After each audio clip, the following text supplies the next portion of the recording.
Fala, gente, tudo bem? Estou aqui em Lumiar. Queria conversar sobre vocês hoje. Sobre vocês hoje, não. Queria conversar hoje com vocês sobre trabalho no geral, do ponto de vista filosófico, do ponto de vista sociológico, o lugar do trabalho na vida contemporânea, né?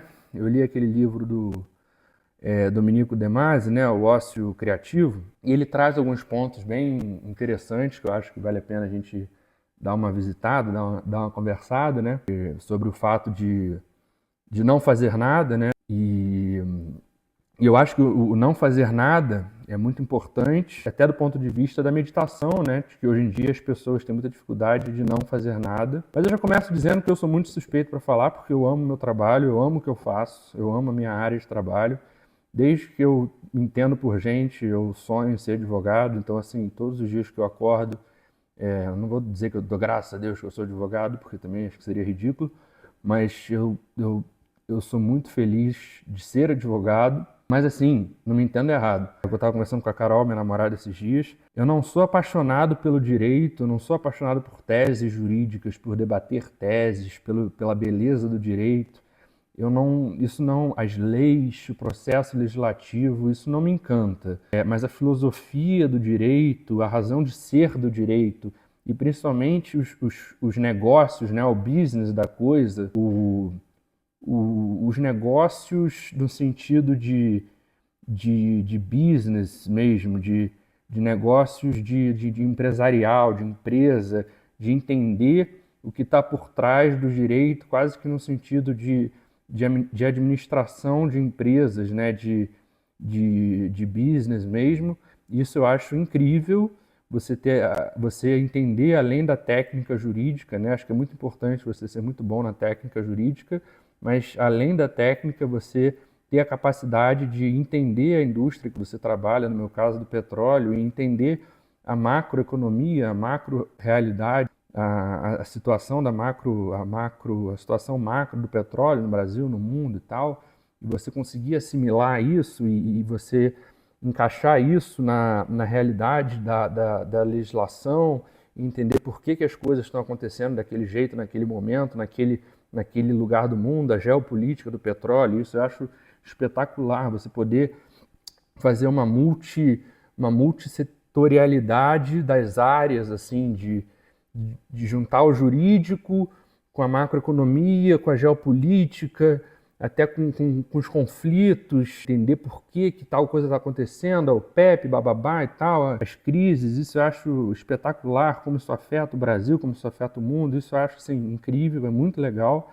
Mas a parte jurídica pura das leis e tal é uma coisa que eu sei que é importante, a regulação é importante, mas que me encanta um pouco menos. Mas a parte dos business e dos negócios em si, eu acho espetacular. Mas, voltando ao assunto do tema, o ócio criativo que ele fala, né, é quando você junta o prazer o trabalho e o tempo, e você entra meio que na zona de produtividade, é uma coisa meio subjetiva. E ele fala já no início do século XXI sobre a questão de teletrabalho, de home office e tal. Ele estava meio que além do tempo dele ali. E é muito interessante você ler esse livro, né, do Domenico De Masi, do Ócio Criativo, em 2025, 2024, tendo em vista, né, sabendo que ele foi escrito no início do século XXI. Ele já falava coisas que se tornariam realidade 20 e tantos anos depois.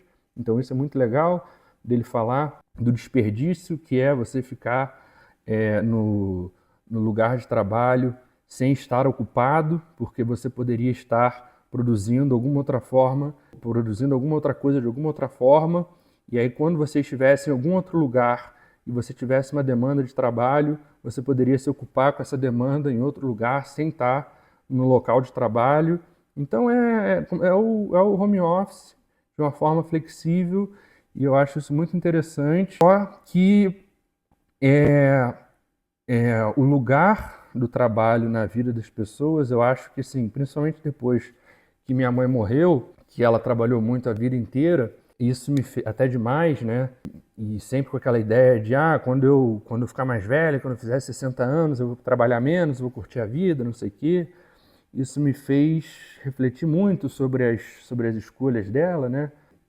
Quando eu fizer 60 anos, eu vou viajar, vou ficar 3 meses na Europa, vou ficar 2 meses na Europa. Então, isso me fez pensar muito sobre as escolhas como um todo dela, sobre as opções de vida dela, as opções de trabalho. Eu não acho que ela fez errado, eu acho que ela fez as escolhas certas que ela tinha que fazer naquele momento para ela conseguir construir o que ela queria construir, até porque eu conheço muito bem ela, conhecia muito bem ela, continuo conhecendo. Se ela não tivesse construído o que ela construiu, ela seria muito frustrada a vida inteira. Então, eu acho que ela fez o que ela tinha que fazer para alcançar o objetivo que ela queria, que era ter uma carreira de sucesso, que ela conseguiu. Então, por conta disso, eu admiro muito ela. Mas eu fico com medo de postergar essa questão de viver a vida, né? De aproveitar a vida, de fazer as coisas que eu tenho vontade de fazer com as pessoas que eu tenho vontade de estar junto. Então, é uma máxima que eu tenho para mim, assim. Óbvio que assim, não é uma radicalização e obviamente tudo é relativo, mas é uma coisa que eu gosto de pensar assim, de toda oportunidade que eu tiver de juntar os amigos, ou de estar com os amigos, ou de juntar a família, ou de estar com a família, toda oportunidade que eu tiver de fazer isso, eu tento aproveitar. Tô cansado, tô com preguiça, tô com não sei o que, tenho que trabalhar, eu faço um esforço, sabe, tipo,